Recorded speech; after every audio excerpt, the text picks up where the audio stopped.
اور اے نبی صلی اللہ علیہ وآلہ وسلم، آپ جس حال میں ہوتے ہیں اور آپ صلی اللہ علیہ وآلہ وسلم قرآن میں سے اللہ کی طرف سے جو تلاوت کر رہے ہوتے ہیں اور تم لوگ جو عمل بھی کرتے ہو، دوران مصروفیت ہم تم پر ناظر ہیں، اور زمین اور آسمان کی ذرہ برابر اور اس سے چھوٹی یا بڑی کوئی چیز ایسی نہیں جو آپ صلی اللہ علیہ وآلہ وسلم کے رب سے پوشیدہ ہو اور روشن کتاب میں درج نہ ہو۔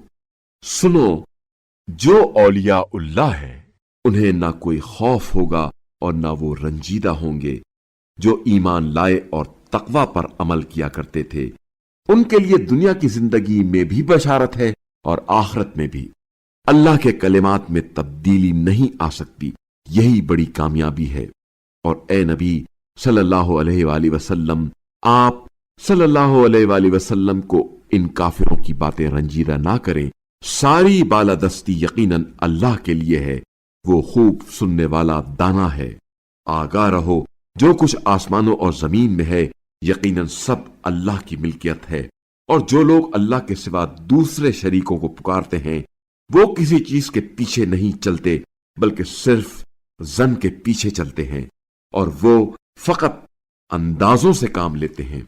اللہ ہی ہے جس نے تمہارے لیے رات بنائی تاکہ اس میں تم آرام کرو، اور دن کو روشن بنایا، بتحقیق سننے والوں کے لیے اس میں نشانیاں ہیں۔